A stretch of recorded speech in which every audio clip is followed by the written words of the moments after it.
तो मदन मोहन जी की इतनी सुंदर कथा है कि मदन मोहन जी मथुरा में एक वैष्णव के घर में विराजते थे। मदन मोहन जी वहां पर एक गौड़िया वैष्णव संप्रदाय के एक महाराज, एक बाबा भिक्षा मांगने के लिए आते थे उस परिवार में। हमारे वृंदावन में आज भी कई महात्मा भिक्षा मांग करके भजन करते हैं। दो प्रकार की भिक्षा होती है।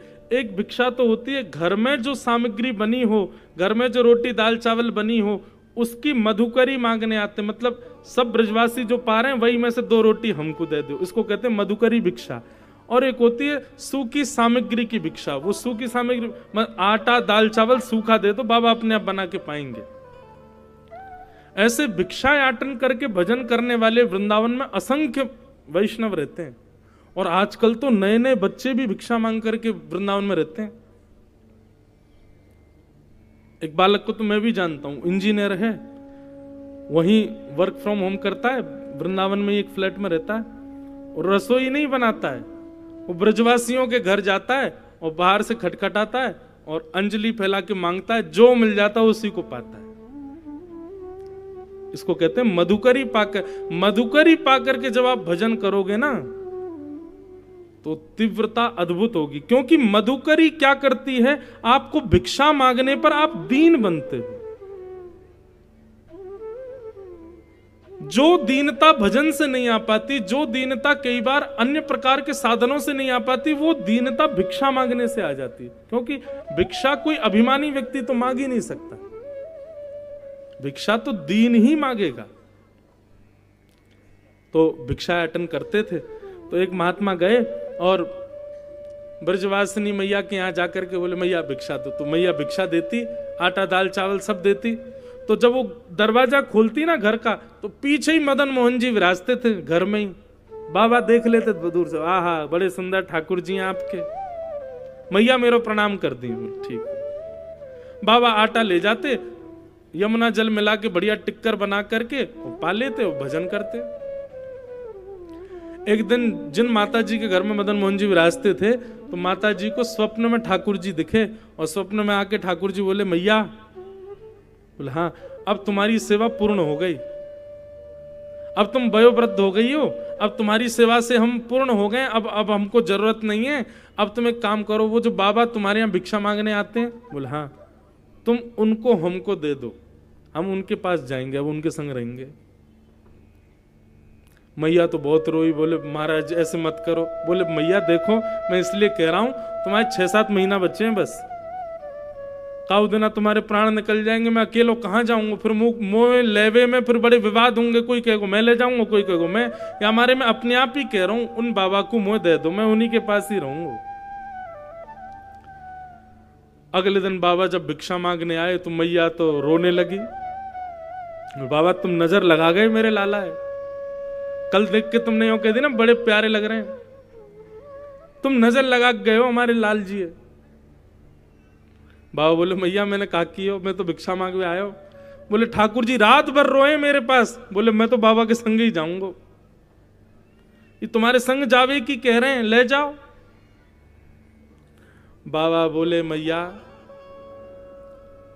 ये तुम्हारो राजा ठाकुर है, 8 बार तो भोजन करे, सवेरे दूध को भोग, रात में मिश्री को भोग, जे भोग वो भोग, इतनी व्यवस्था मेरे पास नहीं है। मैं तो थोड़ा सा आटा ले जाकर टिक्कर बना के खाता हूँ, मैं कुटिया में रहता हूँ, माना मच्छर और घूमते हैं रात में। ये ठाकुर जी तुम्हारे परेशान हो जाएंगे, इनसे कहो यहीं महलों में रहें, ये हमारी कुटिया में नहीं रह पाएंगे, हम तो भजनानंदी महात्मा, हम कहां सेवा श्रृंगार कर पाएंगे।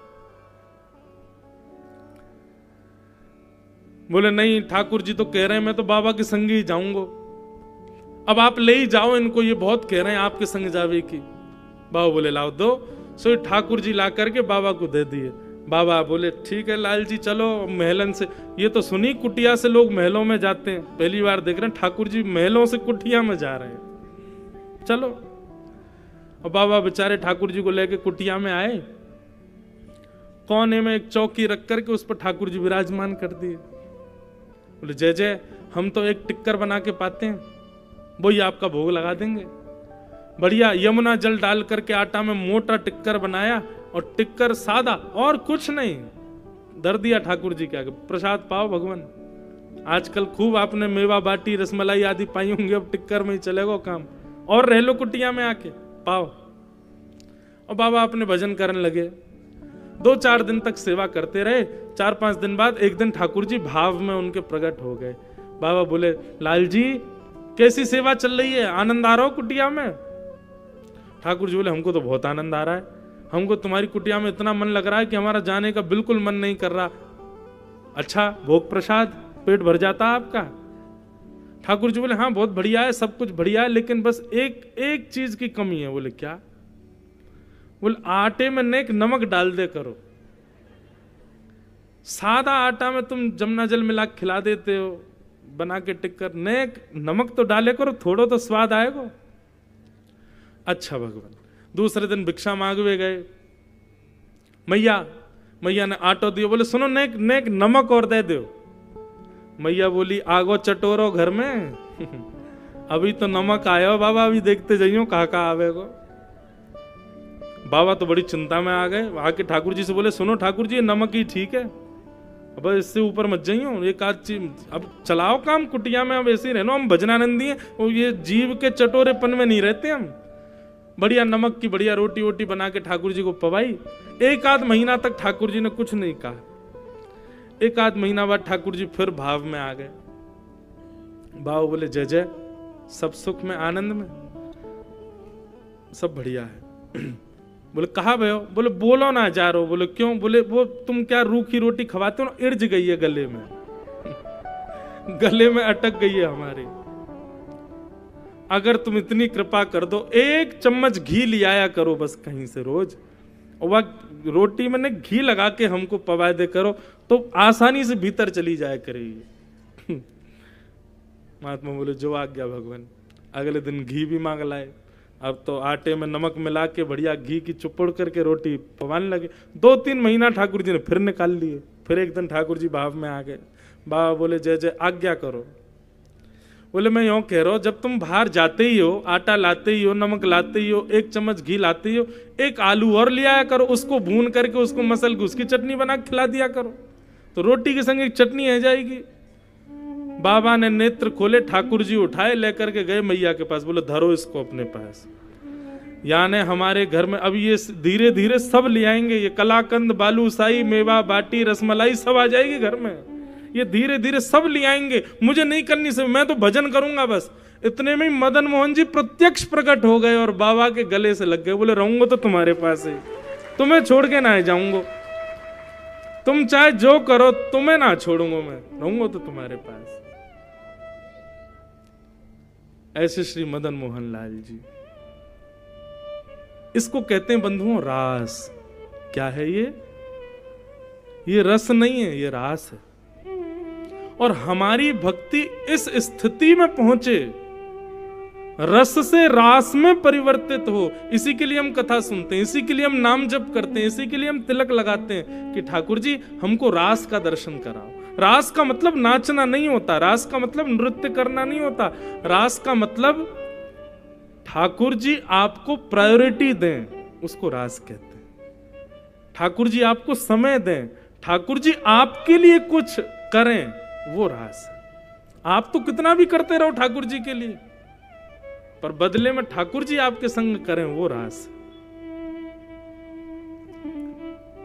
ऐसे रास की कथा है। गोपियों ने नृत्य इसलिए किया क्योंकि जब रास होगा ना आपके साथ भी, तो आप भी नाचने लगोगे। अभी रास हुआ नहीं तो नाच जाते हो आप। किसी दिन ठाकुर जी ने रास कर दिया तो नाचोगे नहीं, सब नाचेंगे, सब नृत्य करेंगे। इसलिए गोपियों ने नृत्य किया। बाकी नृत्य का मतलब रास नहीं है, रास इसे कहते हैं। भगवान पिता रात्रि शरदोत्फुल्ल मल्लिका विक्षरन्तुम मनश्चक्रे योग मायामुपाश्रित। भगवान ने गोपियों को पहले ही आज्ञा की थी कि हम शरद पूर्णिमा की रात्रि में आपसे मिलेंगे। आज सब गोपियां शरद पूर्णिमा के चंद्रमा को देख करके प्रतीक्षा कर रही हैं कि ठाकुर जी पधारेंगे। इतने में ही भगवान ने वेणु का नाद किया, और जैसे ही वेणु का नाद किया, कृष्ण प्रेम में उन्मुक्त गोपियों को वो ध्वनि सुनाई देने लगी। बंधुओं, कथा होती है, हजारों लोग बैठते हैं, पर प्रभाव केवल 10-5 लोगों पे ही होता है। क्यों? बाकी सब कथा सुनने को आए थे, लेकिन जिन 10 लोगों पे प्रभाव हुआ, कथा उनको सुनाने आई थी। ठाकुर जी उनके लिए आए थे। अखबार में भले ही आ जाएगा कल पूरा पंडाल भर गया, इतने लोग आए, गुना में कथा हुई, इतने वैष्णवों ने कथा सुनी, वो विशेष बात नहीं है। पर इतने लोगों में कथा ने किसको स्वीकार किया, कथा ने किसके जीवन में प्रभाव डाला, वो समझो, उसके संग अब रास हुआ। क्यों? वंशी ठाकुर जी ने बजाई, लेकिन यहां वर्णन आता रास में सबको नहीं सुनाई दी, केवल उनको सुनाई दी जो कृष्ण प्रेम में उन्मुक्त थे। कथा तो यहां एक सी हो रही है, हजारों लोग एक साथ सुन रहे हैं, पर प्रभाव किसी किसी के ऊपर ही होता है।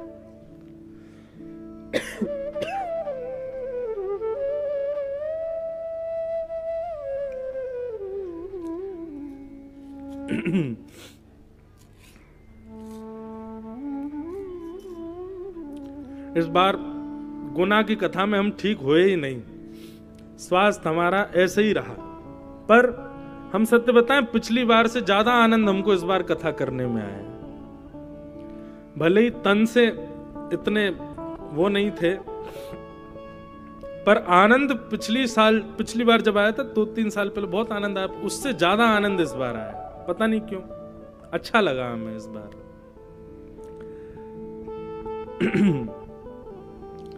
तो कथा तो हजारों लोग सुनते हैं, पर जिस पर प्रभाव हो, समझो ठाकुर जी ने उसको चुना, उसको ठाकुर जी ने कथा सुनाई। बाकी सब तो सुनने आए, लेकिन उनको तो सुना रहे हैं ठाकुर जी, स्वयं सुना रहे हैं।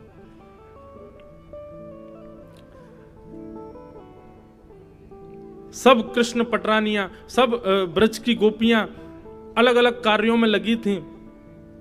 कोई दूध काट रही थी, कोई सीरा बना रही थी, कोई भोजन करा रही थी, कोई श्रृंगार कर रही थी, कोई स्नान कर रही थी। और जैसे ही कृष्णन वंशी की वेणु की ध्वनि सुनी, तो कहते हैं श्री सुखदेव जी महाराज, किसी ने यह भी विचार नहीं किया कि जो कार्य कर रही हैं उसको व्यवस्थित करके जाएं। नहीं, जैसी ध्वनि कान में पड़ी, उस कार्य को वैसा ही छोड़ करके सब दौड़ी हैं ठाकुर जी से मिलने। परवाह नहीं है कि ये बिगड़ेगा तो क्या होगा, घर वाले क्या कहेंगे, या कार्य हमारा बिगड़, नहीं, ठाकुर जी बुला रहे हैं तो सीधे वहीं जाना है, कोई विचार नहीं। सुखदेव जी वर्णन करते हैं, श्रृंगार करने वाली गोपियों ने आंख में लगाने वाली सामग्री होठों में लगा ली, होठों में लगाने वाली आंखों में लगा ली। अपना वस्त्र धारण करने वालियों ने अस्तव्यस्त वस्त्र पहन लिए। कि कोई चोटी बना रही थी, एक चोटी बनी, एक खुले बालों में ही दौड़ रही है ठाकुर जी से मिलने। अपने पति को भोजन करा रही थी, तभी वेणु की ध्वनि आई तो चीनी की जगह नमक डाल करके भाग गई थाली में। कोई अपने बालक को दूध पिला रही थी तो यथावत पुत्र को वहीं छोड़ करके दौड़ी कृष्ण से मिलने। मतलब ठाकुर जी से मिलने के लिए कोई व्यवस्थित होकर के या बहुत व्यवस्थाएं करके नहीं गई हैं।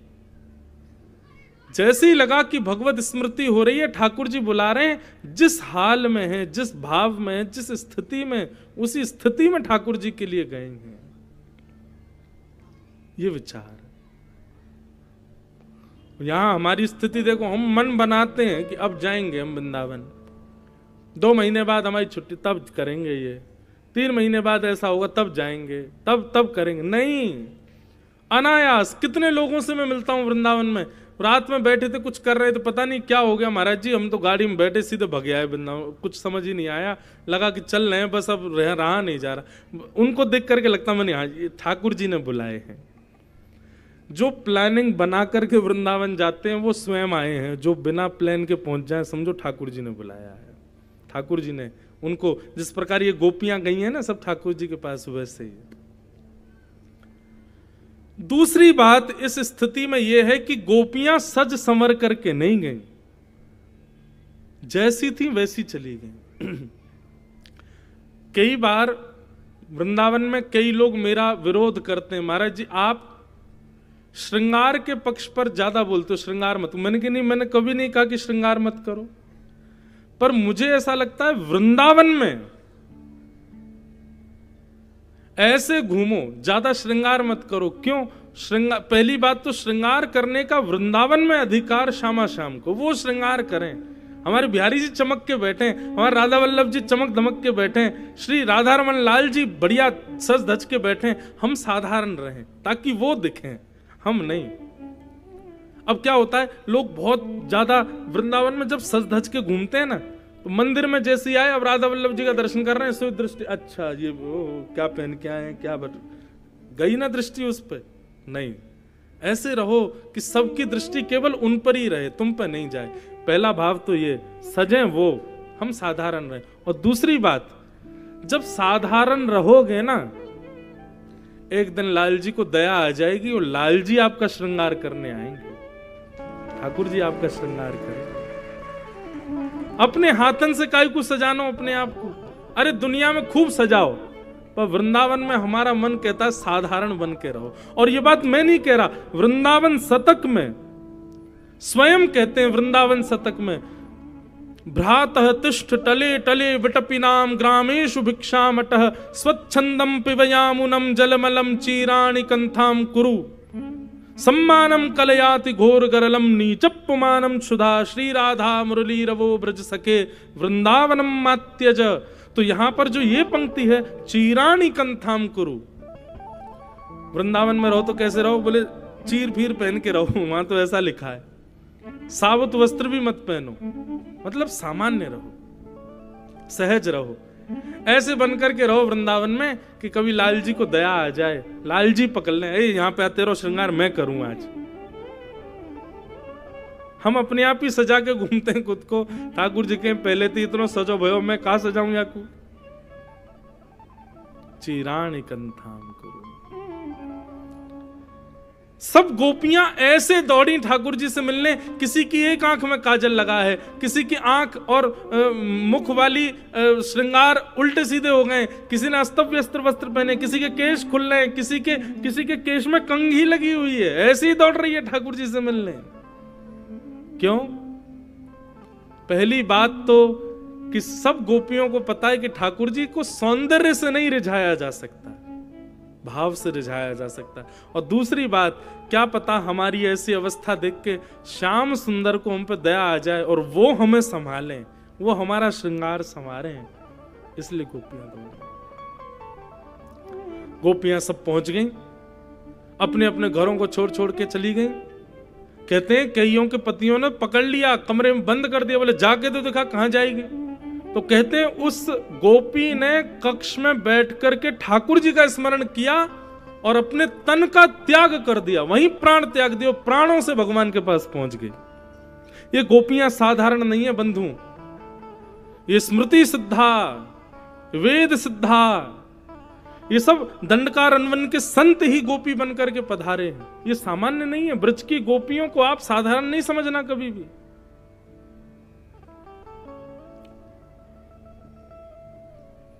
बृहस्पति के शिष्य श्री उद्धव जी महाराज भी जब वृंदावन आते हैं तो आकर के विधाता से कहते हैं, गोपियों से मिलने के बाद, आशा महो चरण रेणु जशाम हम शाम वृंदावने किमपि गुल मलतौषधीणाम। ए विधाता, मुझे छोटा सा वृक्ष बना दो ताकि जब कभी भी हवा चले इन गोपियों की रज में सदा सना रहूं मैं। ये गोपियां सामान्य नहीं है बंधु।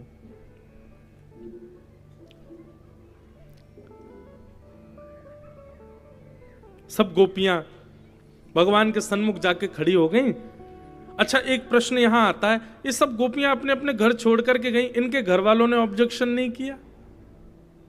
भागवत के रास पंचाध्याय के प्रथम श्लोक में आता है, भगवान ने रास कैसे किया? बोले योग मायाम उपाश्रित, योग माया के आश्रय में भगवान ने रास किया। ये योग माया कौन है?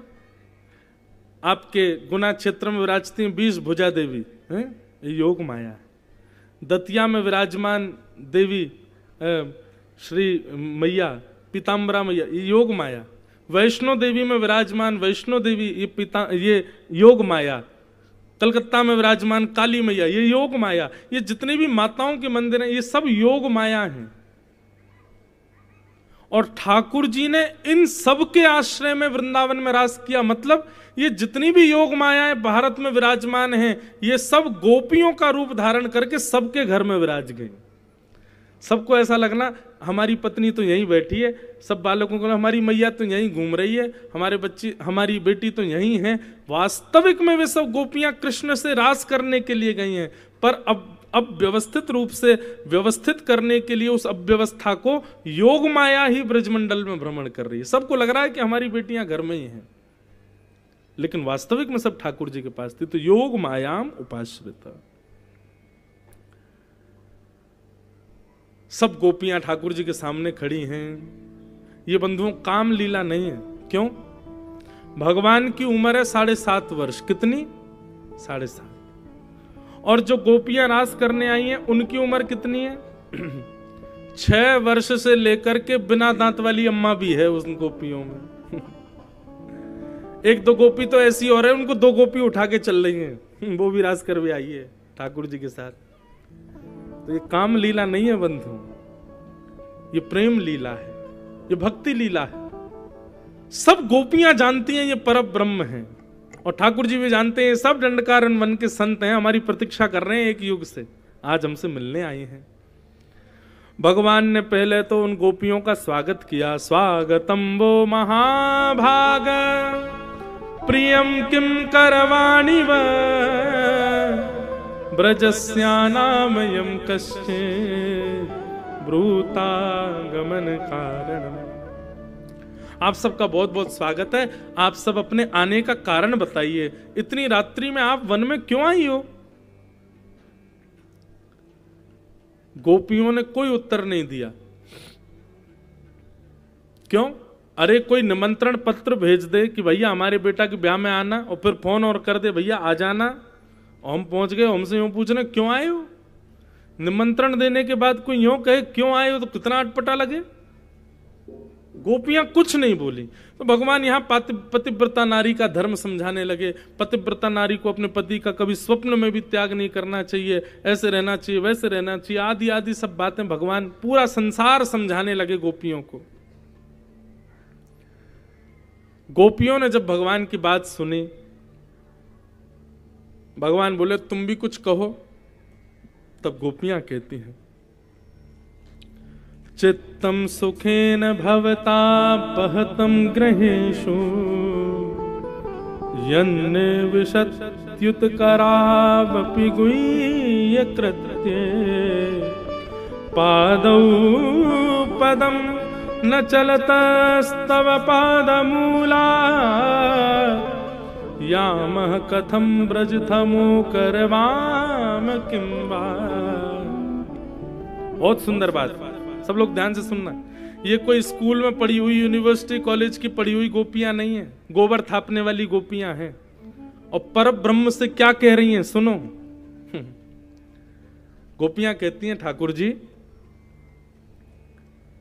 हाथ कर्म कब करते हैं?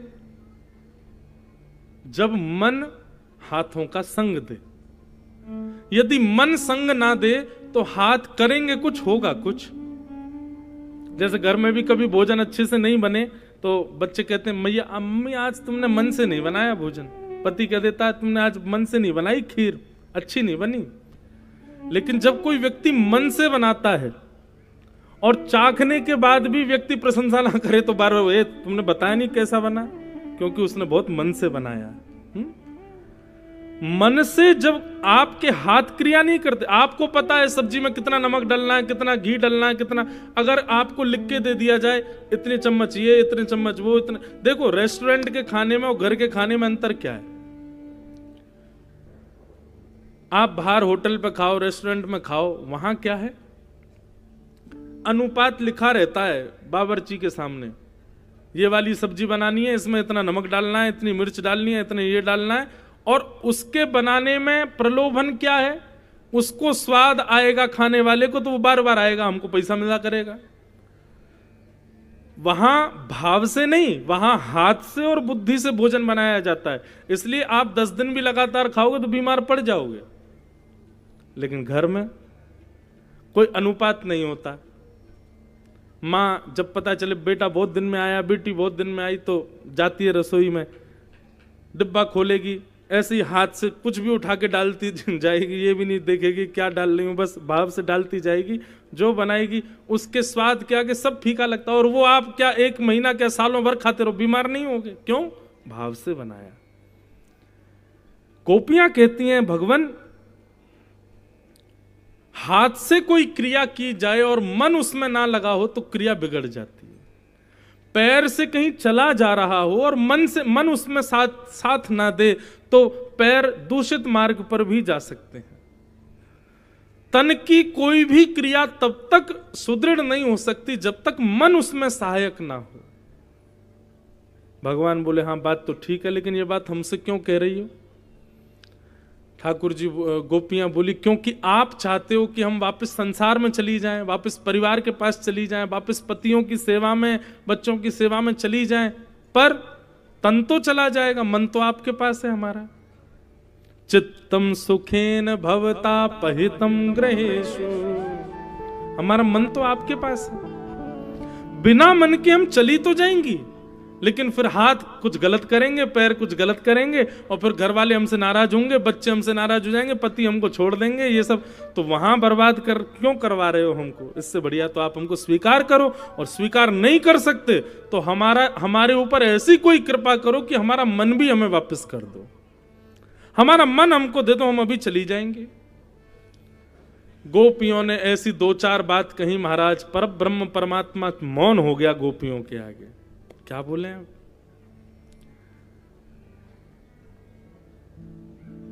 जब गोपियों ने कहा हमने आपको अपना मन दे दिया भगवान, वो मन हमको वापस कर दो। जब मन की बात गोपियों ने प्रस्तुत की तो ठाकुर जी प्रसन्न हो गए। क्रम बहुत बड़ा है, मैंने बहुत सूक्ष्म में सुनाया है। गोपियों से ठाकुर जी प्रसन्न हो गए और भगवान बोले अरे अरे अरे, हम तो बस देख रहे थे आप लोगों में प्रेम है कि नहीं, हमको दिख गया आपका प्रेम बहुत सुदृढ़ है, चलो अब हम आप लोगों के साथ रास विहार करेंगे। इतने में ही कामदेव आ गया। भगवान बोले तुम क्यों आए हो? बोले सुंदर स्त्री पुरुष जब मिलते हैं तो मुझे तो आना पड़ेगा। भगवान बोले स्त्री पुरुष नहीं है, जीवात्मा है, हम परमात्मा है, दृष्टि खोलो।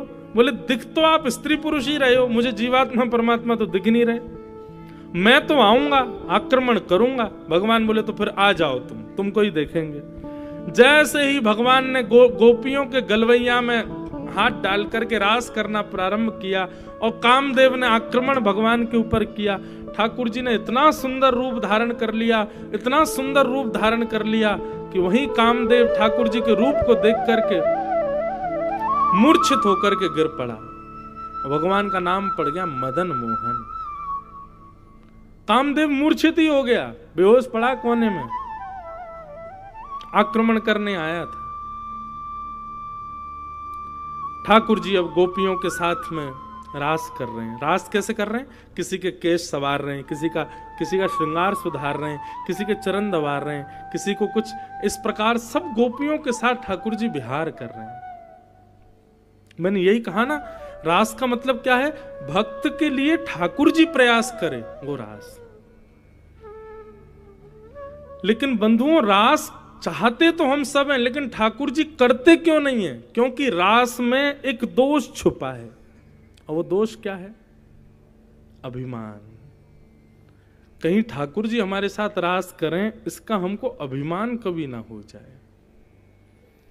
ठाकुर जी हमसे मिलते हैं, हमसे बात करते हैं, हमारे साथ रहते हैं, हम जो खिलाते हैं वो खाते हैं, इसका कभी मान ना हो जाए, कभी अभिमान ना हो जाए। इससे ठाकुर जी को भय लगता है, इसलिए ठाकुर जी रास नहीं करते। इसलिए जब तक हम मान रहित नहीं होंगे तब तक रास नहीं होगा हमारे साथ।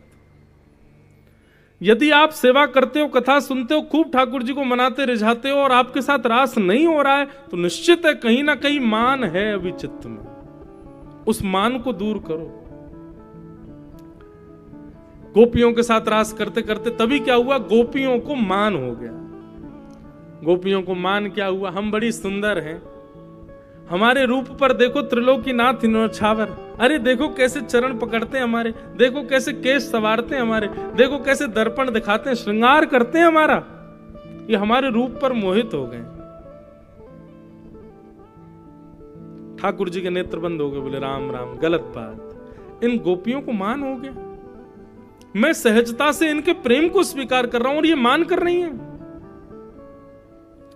मान आते ही भगवान समस्त गोपियों के बीच से अंतर ध्यान हो गए। और जैसे ही ठाकुर जी अंतर ध्यान हुए, खोजने लगी गोपियां, कहां गए श्याम सुंदर। ढूंढते ढूंढते ढूंढते प्रेम की अवस्थाएं पार होने लगी। वृक्षों से जाकर के पूछने लगी, अरे कुंजों, तुम्हारे नीचे बैठ कर के तो श्याम सुंदर वंशी बजाते हैं, तुमको पता होगा हमारे श्याम सुंदर कहां हैं। वन में तुलसी दिख जाती है तो तुलसी से कहती है, अरे तू तो हमारी बैरन है, तू तो हमारी सौत है, तेरे बिना ना तो भोजन करते हैं, तेरे बिना ना तो जल पीते हैं, तुझे जरूर पता होगा श्याम सुंदर कहां है, बताना कहां है। इस प्रकार जड़ वस्तुओं को भी चैतन्य समझ करके गोपियां उनसे पूछ रही हैं, हमारे श्याम सुंदर कहां है। प्रेम की 9वीं अवस्था पार हो गई और 9वीं अवस्था पार होते ही गोपियां अपने आप को ही श्याम सुंदर मानने लगी। कोई गोपी भुजा उठा करके खड़ी हो जाती, अरे मैंने गिरिराज पर्वत उठा लिए, सब लोग आ जाओ, मेरे आश्रय में आ जाओ। सब गोपियां उसके पास चली जाती हैं, अरे यही हमारे श्याम सुंदर हैं। थोड़ी देर में वो गोपी भी रोने लग जाती, अरे मैं श्याम सुंदर नहीं, मैं भी तो गोपी हूं। तब दूसरी कोई गोपी वंशीनाद करने लग जाती, सब उसके पास। ऐसी स्थिति परिस्थिति परिवर्तित हो गई कि मानो गोपियां सब बुद्धि से विहीन होने लगी, तन से विहीन होने लगी, बस प्राण निकलने बाकी हैं। स्थिति इतनी भयावह हो गई गोपियों की। यमुना जी के तट पर गईं और वहां श्याम सुंदरा श्री किशोरी जी को देखा। किशोरी जी ने समस्त गोपियों को आश्वासन दिया।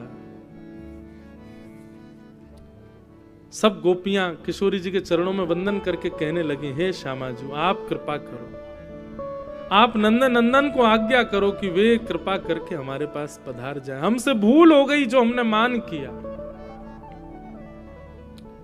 हे सुन राधिका दुलारी, तेरे द्वारका भिखारी हूँ मैं, श्याम का पुजारी, पीड़ा है हमारी, हमें श्याम ना मिला,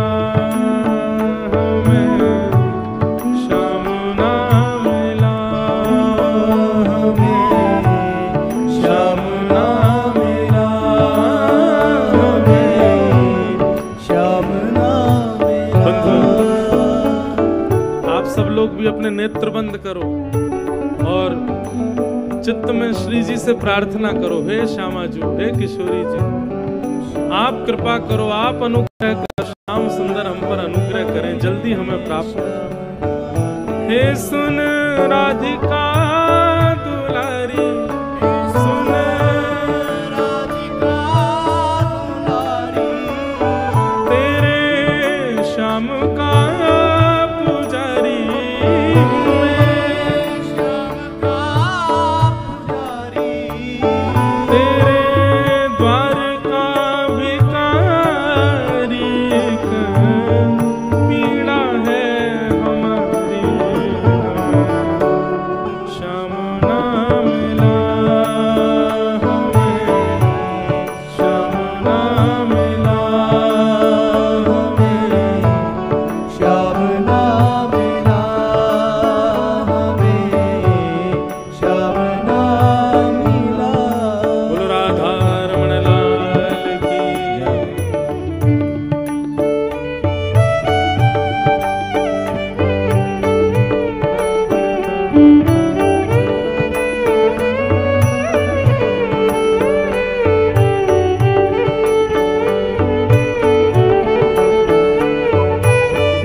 कहे सब कोई,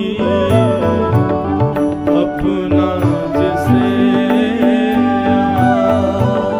कहे सब कोई, अपना